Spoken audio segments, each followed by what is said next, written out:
कि क्यों न इंटरव्यू बोर्ड में जो लोग बैठ रहे हैं उनके फोन कॉल की रिकॉर्डिंग चेक की जाए। पहले इंटरव्यू बोर्ड के पहले उसके पास किसका फोन आता है, इंटरव्यू जब ले रहे होते हैं तब किसका फोन आता है, इंटरव्यू के बाद उनके पास किसका फोन आता है। कौन तय करता है जो 4 लोग किसी और की वजह से विश्वविद्यालय में प्रोफेसर बन गए, कुलपति बन गए, प्रिंसिपल बन गए, अगर वो किसी शाखा के सदस्य होकर के भी प्रोफेसर और प्रिंसिपल बन सकते हैं तो उनकी विचारधारा से अलग राय रखने वाला भी उस विश्वविद्यालय में प्रोफेसर क्यों नहीं बन सकता। और अगर यह सवाल पूरे देश का सवाल नहीं बन पाया कि विश्वविद्यालय का मतलब ही वैश्विक ज्ञान के प्रोफेसर्स होने के साथ साथ मेंबर ऑफ पार्लियामेंट भी हैं और उसी विश्वविद्यालय से जो लोग बने हैं वो सारे लोग इसमें साथ आए हैं। आप सबका बहुत शुक्रिया और प्रेस के साथियों का भी अभिवादन कि ऐसे वक्त में आप तमाम तरह की मिमिक्री छोड़ करके देश के सबसे संवेदनशील मुद्दे पर बात सुनने के लिए यहाँ आए हैं। हम उम्मीद करेंगे कि आपके ज़रिए ये पूरे देश तक इसका पैगाम जाए कि हम यहाँ क्यों प्रेस कॉन्फ्रेंस कर रहे हैं। आज के वक्त में एक सस्पेंडेड मेंबर ऑफ पार्लियामेंट बैठे हैं और आज मैं आपके बीच में एक एक्सपर्ड असिस्टेंट प्रोफेसर यानी निष्कासित असिस्टेंट प्रोफेसर आपसे अपनी बात कहने आया हूँ। ये इस समय का माहौल है, इस देश का माहौल है। जिन्हें इस समय जो काम करना चाहिए वो काम नहीं कर रहे और जिन्हें जो नहीं करना चाहिए वही वो काम कर रहे हैं। ऐसे वक्त में हम यहाँ क्यों आए हैं? हम असल में इस देश की सबसे जरूरी सवाल शिक्षा के सवाल पर पूरे देश का ध्यान आकर्षित करना चाह रहे हैं और वो इसलिए करना चाह रहे हैं कि इस समय बहुत सारी बर्बादियां तो दिख रही हैं, लेकिन इस देश की सबसे बड़ी बर्बादी जो शैक्षणिक संस्थानों की हो रही है वो शायद इस देश के बाकी लोगों को नहीं दिख रही है, लेकिन हमें दिख रही है और हम उसकी बर्बादी के शिकार भी हो रहे हैं। और इसलिए हम ये प्रेस कॉन्फ्रेंस कर रहे हैं। हम इसके आखिर में फिर बात भी करेंगे कि इस प्रेस कॉन्फ्रेंस के बाद क्या होगा। फिलहाल मैं विश्वविद्यालय से निष्कासित किया गया और इसके पीछे क्या वजह है वो लिखित नहीं है और जिन्हें हमारी जगह पर रखा गया उनकी मेरिट पब्लिक डोमेन में नहीं है। इस प्रेस कॉन्फ्रेंस से हम ये जानना चाहते हैं कि बतौर नागरिक या देश के बाकी लोग भी अगर इस बात से सहमत होंगे तो उन्हें भी ये जानने का हक है कि देश के केंद्रीय विश्वविद्यालयों में नियुक्ति प्रक्रिया ये कैसी है कि 4, 6, 10 लोग बैठ करके आखिर में निर्णय ले लेते हैं कि हम किसको नौकरी पर रख रहे हैं। और ये कोई सामान्य नौकरी नहीं है, ये एक विश्वविद्यालय के प्रोफेसर की नौकरी है, सेंट्रल यूनिवर्सिटी के प्रोफेसर की नौकरी है और जो इस कदर भ्रष्टाचार में लिप्त है कि वो किसी को भी चुन चुन कर नौकरी से निकाल रहे और अपने विचारधारा के लोगों को, अपने पार्टी के कैडर के लोगों को और जिनकी मेरिट बेहद खराब है उनको अपने अनुशंसाओं पर नौकरी दे रहे हैं। और अगर ऐसा होता रहा, जिसके शिकार मैं अकेला नहीं, मेरे जैसे दिल्ली विश्वविद्यालय के तकरीबन 1000 प्रोफेसर हुए हैं, जो कोई 4 साल पढ़ाया तो कोई 14 साल पढ़ाया, कोई 20 साल पढ़ाया और 24 साल भी पढ़ाने वाले लोग नौकरी से निकाल दिए गए। तो जो नियम कायदा बना है उसके शिकार तो वो लोग भी हुए जो कुछ नहीं करते थे, जिनकी मेरिट नहीं चेक की जाती।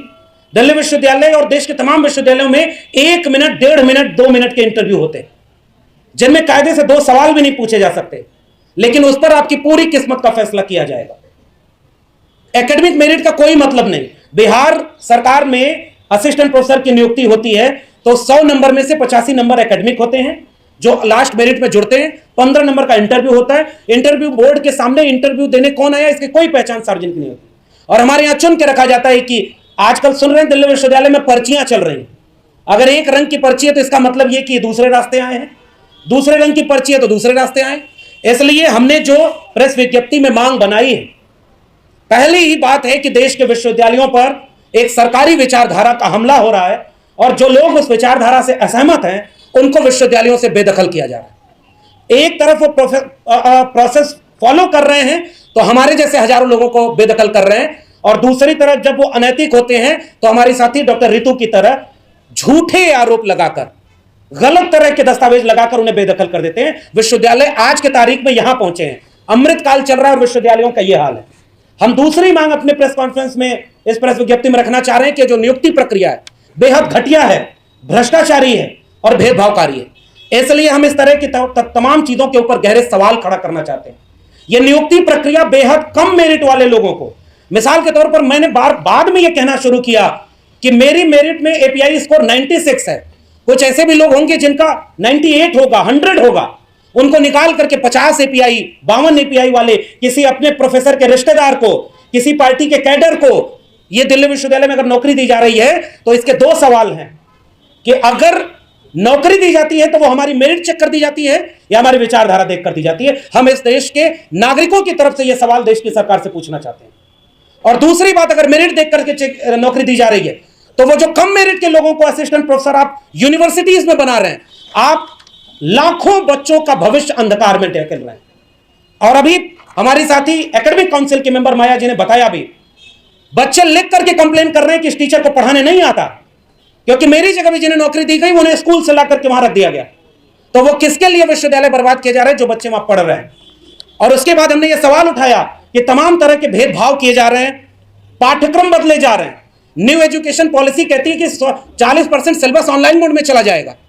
और उसके बाद वो कह रहे हैं कि स्वयं ऐप के बाद हेफा बनेगा, लोन लेकर के आप पढ़ाई करेंगे। अगर आपकी जेब में पैसा है तो पढ़ाई कर सकते हैं। बाजार में बिकने वाले सिलेबस बनाए जा रहे हैं, एक विचारधारा के आधार पर वो सारी चीजें की जा रही है। इसलिए हम इस मांग को उठाना चाहते हैं। 90 के बाद ये आखिरी बात कहूंगा, चूंकि बाकी बहुत सारे लोग मेंबर ऑफ पार्लियामेंट हमारे बीच में हैं, विश्वविद्यालयों से जुड़े हुए लोग हैं।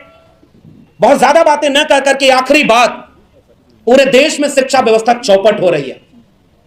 और अगर हम शिक्षा व्यवस्था के लाभ लेने वाले लोग आज उचित समय पर देश के सामने प्रेस कॉन्फ्रेंस करके ये नहीं बताए कि आपके विश्वविद्यालय में एक प्रोफेसर, उसको जाति के नाम पर प्रताड़ित किया जा रहा है, उसको मेरिट के नाम पर उसको बाहर किया जा रहा है, भ्रष्टाचार से शिकार लोगों को वहां पर नौकरी दी जा रही है, तमाम तरह के कम मेरिट वाले लोगों को प्रोफेसर बनाया जा रहा है। और यह पूरा का पूरा विश्वविद्यालय जिसमें 90 के बाद पहली बार तो देश के वंचित शोषित बच्चे विश्वविद्यालय की दहलीज तक पहुंचे, पहली बार वो व्यवस्थित तौर पर प्रोफेसर बनने वाले हैं। तो झंडेवालान से जो मेरिट आ रही है वो इस विश्वविद्यालय को कहां छोड़ेगी? और हम ये आरोप लगाना चाहते हैं इस प्रेस कॉन्फ्रेंस के जरिए कि क्यों न इंटरव्यू बोर्ड में जो लोग बैठ रहे हैं उनके फोन कॉल की रिकॉर्डिंग चेक की जाए। पहले इंटरव्यू बोर्ड के पहले उसके पास किसका फोन आता है? इंटरव्यू जब ले रहे होते हैं तब किसका फोन आता है? इंटरव्यू के बाद उनके पास किसका फोन आता है?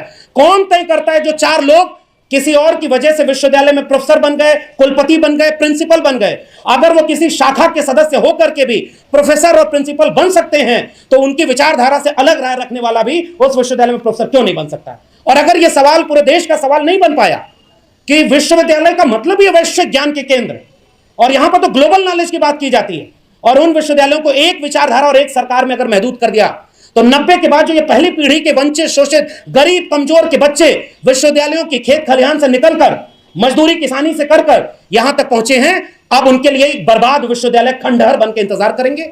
अगर आपकी जेब में पैसा है तब इसको आप पढ़ सकेंगे। इसलिए इस प्रेस कॉन्फ्रेंस का मकसद यह है कि अगर इस देश के नागरिक हमारी बातों से सहमत होते हैं और शिक्षा और स्कूल कॉलेज विश्वविद्यालय की बर्बादी को देख पा रहे हैं, तो आज से हम शिक्षा बचाओ संविधान बचाओ मुहिम जैसा तमाम सवालों को एक करके देश भर की शिक्षा व्यवस्था पर एक देश को जागरूक करना चाहते हैं कि इस विश्वविद्यालयों को बचाइए जिन्होंने हम जैसे लोगों को तैयार किया है। हमने विश्वविद्यालय में पढ़ करके यहां तक पहुंचने का सफर तय किया।